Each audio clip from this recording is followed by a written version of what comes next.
वक्त एक बड़ी खबर आ रही है केजरीवाल पर। राउज रेवेन्यू कोर्ट का बड़ा फैसला सामने आया है। राउज रेवेन्यू कोर्ट का बड़ा फैसला सामने आया है। कोर्ट ने अरविंद केजरीवाल को जारी किया है समन। 17 फरवरी को अदालत में पेश होने का आदेश दिया है। तो अरविंद केजरीवाल को बड़ा झटका। राउज रेवेन्यू कोर्ट ने अरविंद केजरीवाल को जारी किया है समन। 17 फरवरी को केजरीवाल को अदालत में पेश होने के आदेश दिए गए हैं। दिल्ली शराब घोटाला मामले में ईडी के 5 समन के बावजूद दिल्ली सीएम केजरीवाल के पेश न होने के खिलाफ ईडी द्वारा दाखिल याचिका पर राउज रेवेन्यू कोर्ट ने सुनाया है ये फैसला। और अब कोर्ट ने अरविंद केजरीवाल को जारी किया है एक बार फिर से समन। 17 फरवरी को अदालत में पेश होने का आदेश दिया है। और इसी बीच देखिए, आम आदमी पार्टी ईडी पर भी सवाल खड़े कर चुकी है, लेकिन इसके बाद अब राउज रेवेन्यू कोर्ट का एक बड़ा अहम फैसला, और इससे इस लिहाज से अगर देखा जाए तो अरविंद केजरीवाल के लिए एक बड़ा झटका भी माना जाएगा, क्योंकि कोर्ट ने अरविंद केजरीवाल को समन जारी किया है और अब 17 फरवरी को अदालत में पेश होने का आदेश दिया गया है। ईडी के 5 समन के बावजूद दिल्ली सीएम अरविंद केजरीवाल पेश नहीं हुए और अब इसके खिलाफ ईडी ने याचिका दाखिल की थी राउज रेवेन्यू कोर्ट में, और अब कोर्ट ने अरविंद केजरीवाल को समन जारी किया है। अब अरविंद केजरीवाल को 17 फरवरी को कोर्ट में पेश होना होगा। तो ईडी की अर्जी पर केजरीवाल को कोर्ट का समन। और इस वक्त हमारे संवाददाता विमल कौशिक हमारे साथ जुड़ रहे हैं। विमल, अरविंद केजरीवाल के लिए एक बड़ा झटका।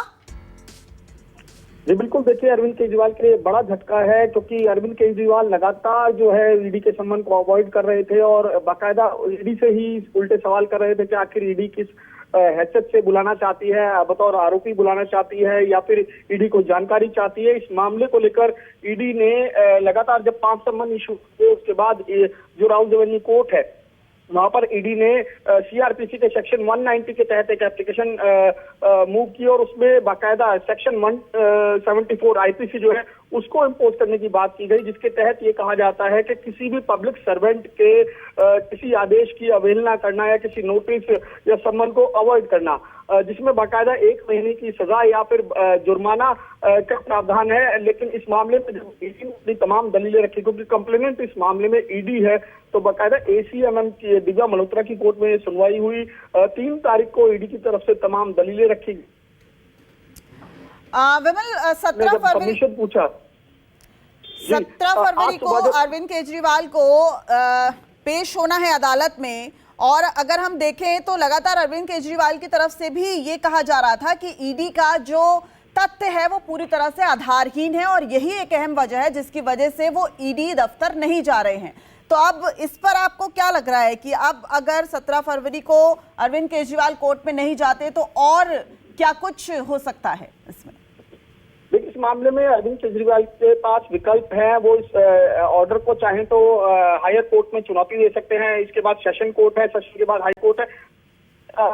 ये जो एसीएमएम की कोर्ट है, दिव्या मल्होत्रा की कोर्ट, वहां से समन इशू सेक्शन 174 आईपीसी का जो है ईडी की तरफ से लगाया गया था, और उसमें ये सीधा सीधा प्रावधान है कि किसी भी पब्लिक सर्वेंट के किसी आदेश की अवहेलना करना, तो सीधा सीधा अरविंद केजरीवाल के खिलाफ कोर्ट की तरफ से ये सम्मन इशू किया गया। और उनसे ये कोर्ट अब पूछेगा, जब कोर्ट वो अगर कहीं अपील नहीं करते हैं और 17 फरवरी को कोर्ट आते हैं, तो कोर्ट उनसे यही पूछेगा, यही जानकारी मांगेगा कि आखिर आप ईडी के सम्मन को अवॉइड क्यों कर रहे हैं।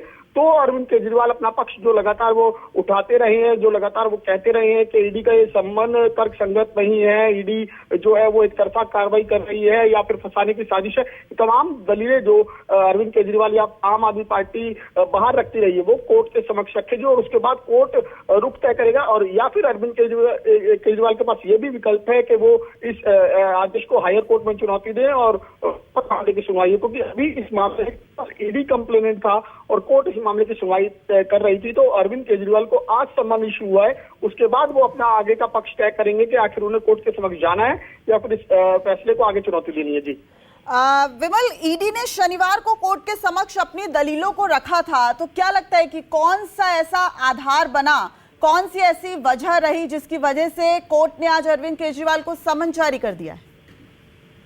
देखिए, इस मामले में सबसे अहम चीज जो है वो सेक्शन जो आईपीसी 174 ईडी की तरफ से रखा गया, वो यही कहता है, सेक्शन 174 आईपीसी यही कहता है कि किसी भी पब्लिक सर्वेंट यानी कि जो लोक सेवक उसके किसी भी आदेश की अवहेलना करना, यानी कि गवर्नमेंट ऑफिसर अगर किसी चीज का आदेश दे रहा है, जैसे ईडी ने 5 बार समन इशू किया, तो आखिर उसके अवॉइड करने का क्या कारण है? क्योंकि अरविंद केजरीवाल की तरफ से हमेशा यही कहा जाता रहा कि ईडी जो है वो बदले की कार्रवाई कर रहा है, सरकार के इशारे पर काम कर रहा है, बीजेपी के इशारे पर काम कर रहा है और उनको फंसाने की एक साजिश चल रही है।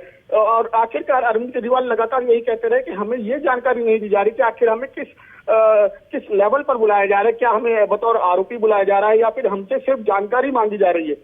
इसको लेकर और बाकायदा अरविंद केजरीवाल की तरफ से ये भी कहा गया कि ईडी उन्हें क्वेश्चन की लिस्ट दे कि आखिर वो उनसे क्या जानना चाहते हैं। ये तमाम चीजें अरविंद केजरीवाल की तरफ से कही गई, लगातार हर सम्मन के बाद कही गई, जिसके बाद 5 सम्मन के बाद ईडी ने कोर्ट जाना बेहतर समझा और कोर्ट में यही कहा गया कि हम इस मामले की जांच कर रहे हैं, हमें आगे सप्लीमेंट्री शीट फाइल करनी है, लेकिन अरविंद केजरीवाल की तरफ से उन्हें सपोर्ट नहीं मिल रहा है इस मामले में, वो सामने नहीं आ रहे हैं जिससे हम जानकारी इकट्ठी कर सके। जिसके बाद कोर्ट ने ईडी की दलीलों को माना और उसमें अरविंद केजरीवाल को सम्मन इशू किया गया और अब ये केजरीवाल को तय करना है कि वो कोर्ट के समक्ष आते हैं, इस मामले को आगे चुनौती देते हैं। बहुत बहुत शुक्रिया विमल इस पूरी जानकारी के लिए। तो अरविंद केजरीवाल को राउज एवेन्यू कोर्ट ने 17 फरवरी को अदालत में पेश होने का आदेश दिया।